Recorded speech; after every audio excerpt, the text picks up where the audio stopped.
howdy, am I back? Probably going to chuck a sickie today since I'm way too tired to even drive, to be honest. And yeah, we've got a lot of traffic bullshit and I need to make some calls and do some stuff anyway. So yeah. But anyway, let's get on the road and see if there's any douchebag drivers. This is going to take me a while to get into traffic though.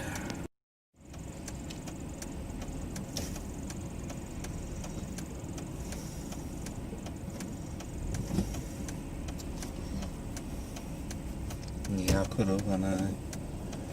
And now I just fucked myself.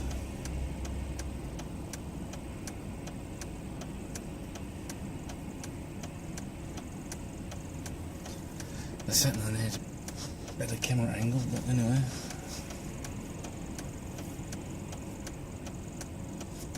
Like I said, I just haven't been feeling too great, mainly because I've been up all night and too much, and it's probably taking its toll on me, and I'm having trouble staying awake during the day. And when you're in a manufacturing plant like we are, and it's with disabled people, it might be prudent to take the day off instead of potentially causing problems. And I've got a headache, and there's someone I need to call about a job, and some forms or something they'll need to do for TAFEs so that I can get set up for another course and all that jazz. So yeah, and I need to do some repairs on my car, which I've been meaning to do for some time now. And like I said, this is only volunteer work for the dole, but I'll have to make up some excuses. I'm doing that. I took yesterday off too, and mainly for all interviews, mainly, but yeah.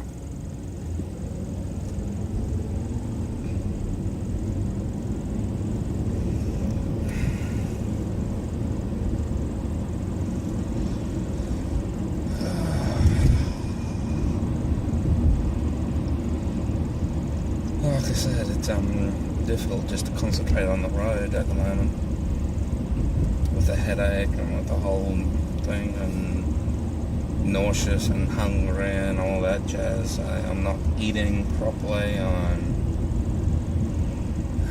not even sleeping properly, which means I'm going to have to at least stay up all day to try and force my sleeping pattern into a more regular pattern.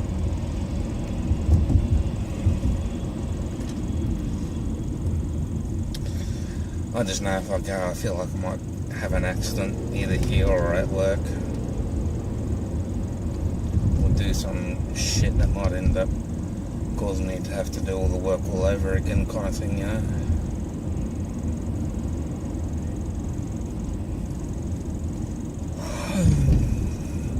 I feel like I sort of need a break anyway. I haven't been hydrating properly, and a lot of that's due to the work as well.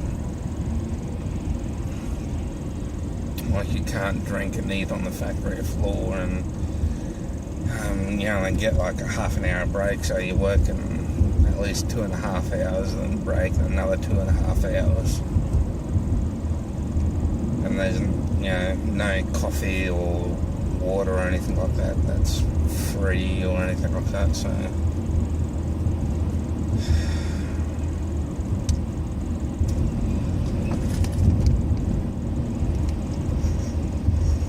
and this weather certainly isn't making things easy, that's for damn sure. I don't even know when I changed into the other lane, to be honest.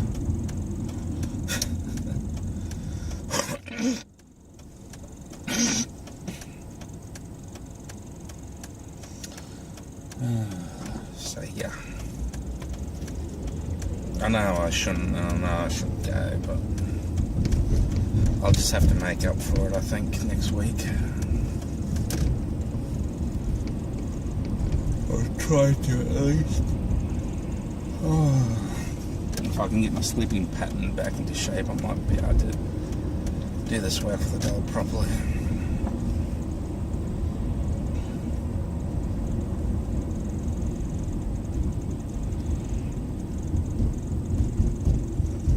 I need to do some study. I need to do a lot of assignments, so I should knock them out as much as possible, and loads of things. The videos for YouTubes have been piling up.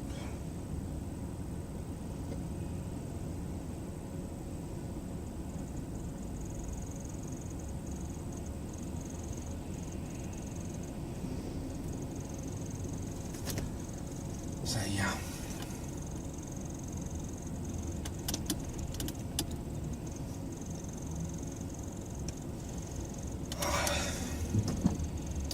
Like I've been going to, like yesterday, I couldn't get out of bed at all, literally. I'd try to move, then I'd end up falling asleep. And then try to move some more and again fall asleep. And then I realise I'm late for work and keep trying to get up, but yeah, I keep like passing out kind of thing.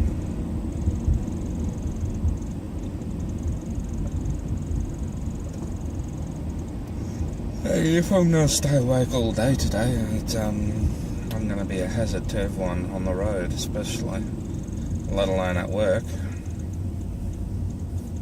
At work, I'll just end up falling asleep, I think. At work, I'd probably end up moving around too much to actually fall asleep, probably, but there is a chance I could just pass out.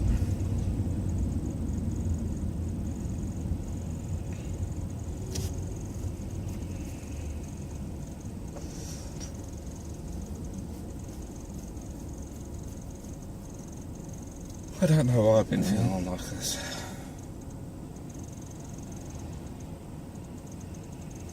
Tuesday wasn't really a problem or anything like that. I probably did wind down a little too much during work, and that may be one of the cause of all this. I couldn't keep moving, so sleeping pattern just shifted massively.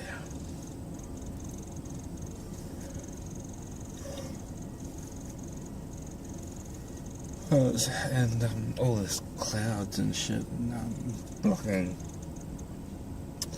sunlight into my room and all that sort of stuff probably doesn't help either.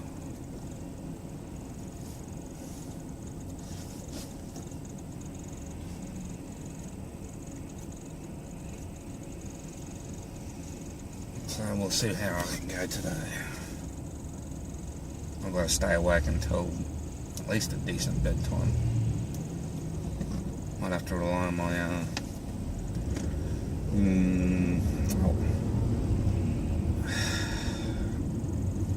potential relationship partner. Potential. Meaning we're not there yet. We're probably still at that sort of friend stage. Probably going to take another 2, 3, maybe even 4 weeks to get to the next stage. Great. This four door they ain't going to let me in by the looks of it. At least not easily.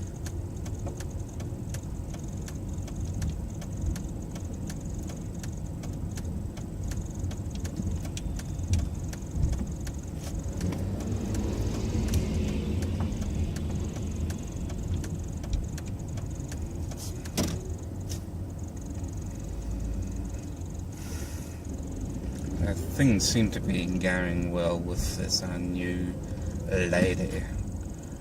I'm inclined to say lady.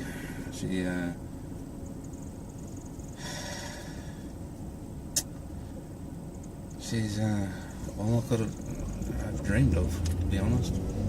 Everything I could ever want in a lady. Except that she's got 3 kids. 6 kids, but I'm not too concerned about that. So like she's lost custody of the kids mostly, and she doesn't get to see them as much as she wants to, and so yeah. I'm not saying it's a good thing or a bad thing, I'm just saying it's her family, and I've accepted that that's the way it's going to be.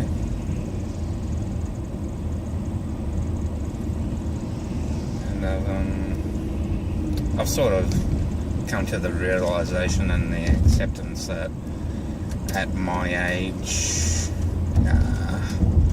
finding someone without kids is going to be hard, to put it mildly.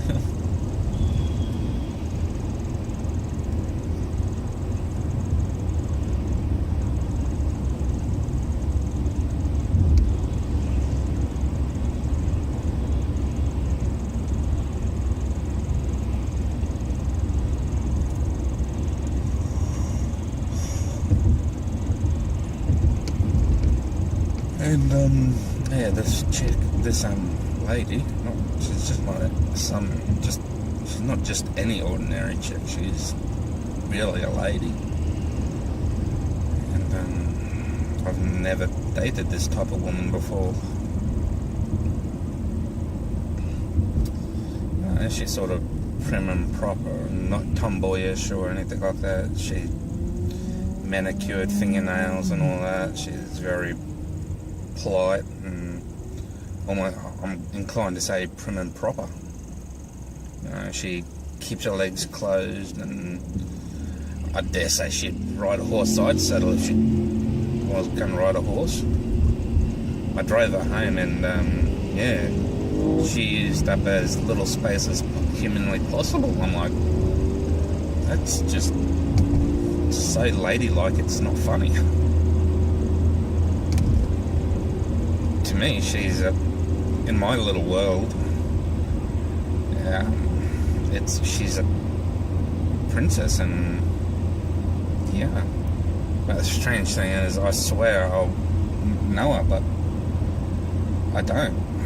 I know I don't. I've never met her before in my life, but I swear I do know her. Like I know her from a previous life or several previous lives. I feel a strong connection to her for some reason. And I'm getting confused where I'm at in the relationship, so yeah. And I'm hesitant to say soulmate, but I dare say she very well could be.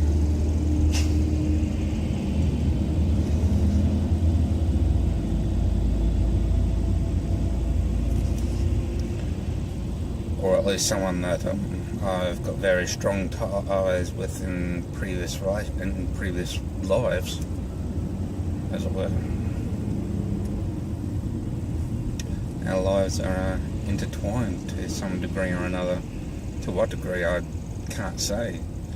I just know I feel a very strong bond to her. I feel so comfortable around her, it's not funny, and she's quite similar to myself in many ways, and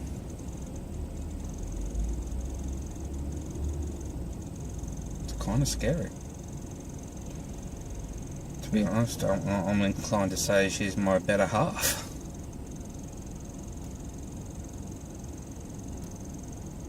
I'm not sure. I hope she's not going to watch these videos.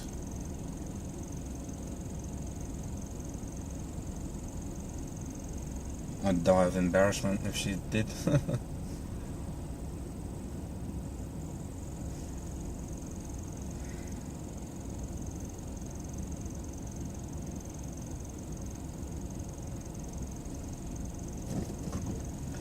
But yeah.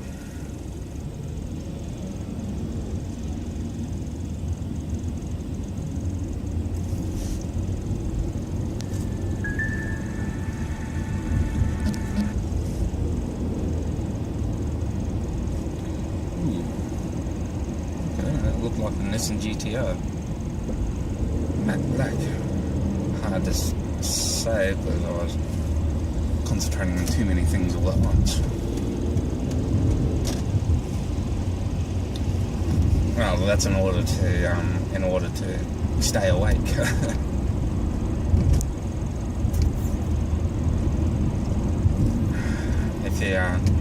hear me repeating part of my sentences. I don't know why I've been doing it. It's just something I've been doing for some reason.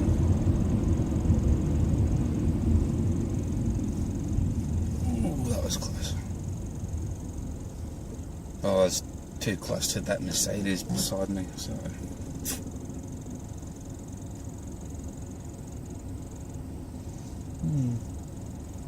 And red VE or VF, can't tell.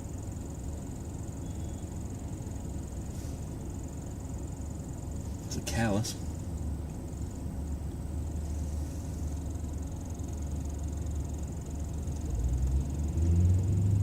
With a V8.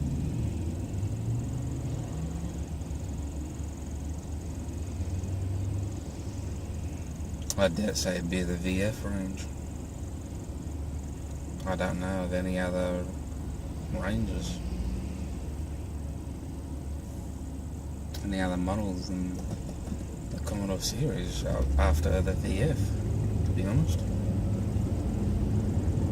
Because you've got the VY and the VZ, then it goes the VE, VF.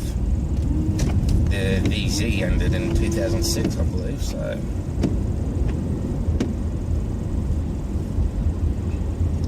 And the VY ended in 2004.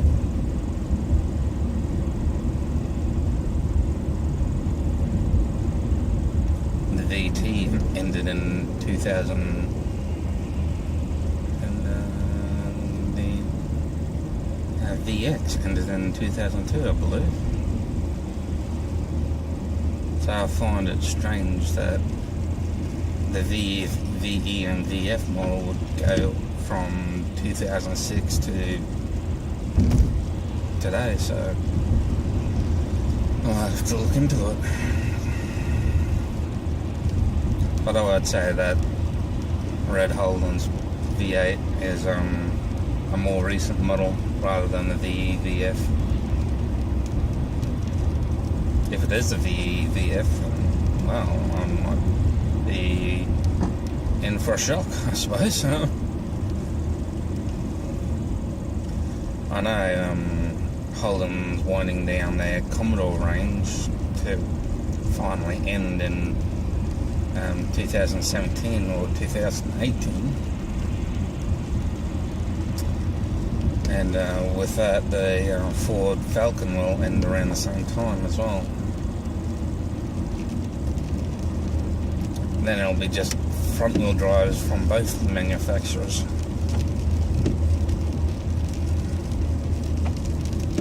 Which opens up a whole new market.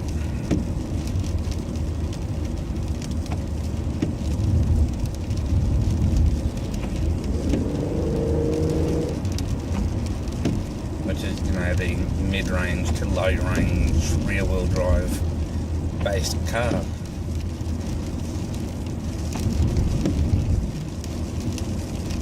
I know Mercedes and BMW and a lot of luxury level makers, manufacturers do rear-wheel drive cars still, but they're like 60 grand and above kind of thing, so brand new. I'm looking more entry level, like 20,000-30,000.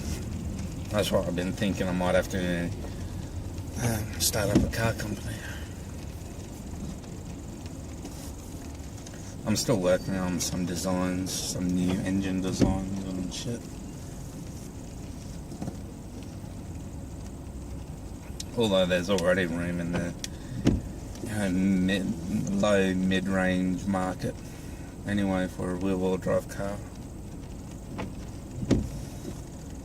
It's just not usually not done because I don't know, people in the mid-market prefer 4-door, 5-seater kind of cars. Well, that's the way it looks anyway. But then again, they haven't had much option for anything else. I mean, there were a lot of 2-door cars, coupes, in the mid-range market, but...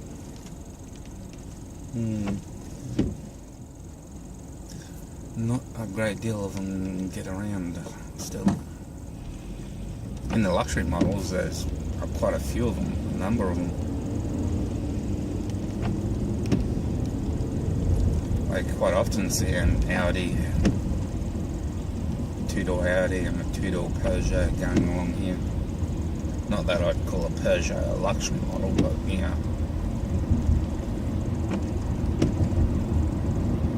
There's a Ford Capri. Probably a 1995 model.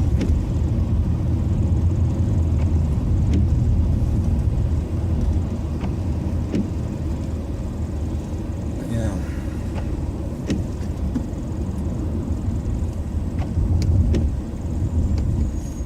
Pretty much all cars, after Holden and Ford remove their Commodore and Falcon range, it'll all be front-wheel drive for the mid-range market, so low-end mid-range market.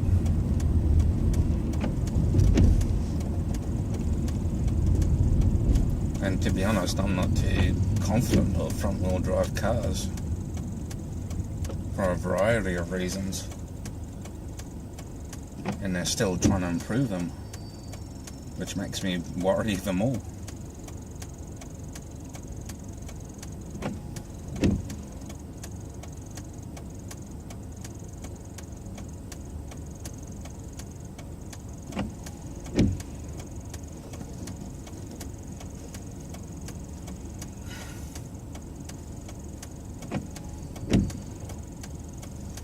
And as a car enthusiast, I'm kind of upset that the rear-wheel drive cars are going.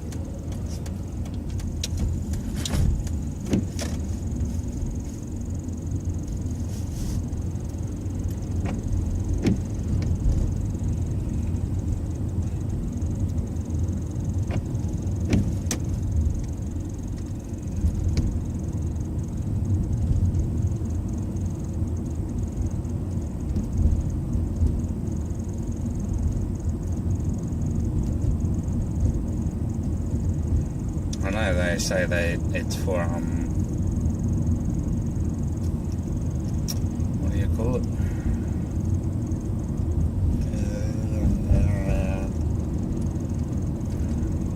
To lower manufacturing cost, but it just doesn't seem right, you know. I know from experience it's easier to push a car than it is to pull a car.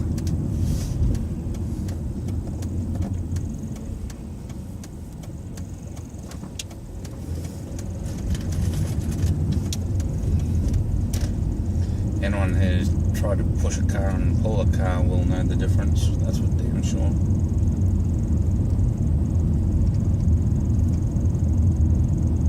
I mean, you don't see muscle men trying to push cars, you see muscle men pulling cars most of the time.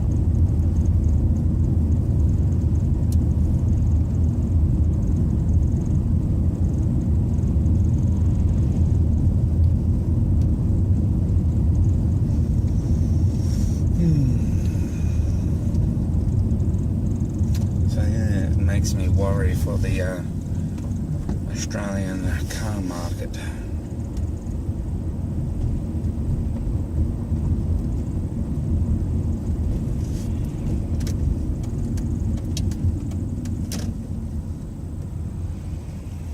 The only thing I can do is try and figure out how I can fill the gap, if I can. Anyway, we're at home for now, and I need to eat something, and I probably should make a few phone calls at least.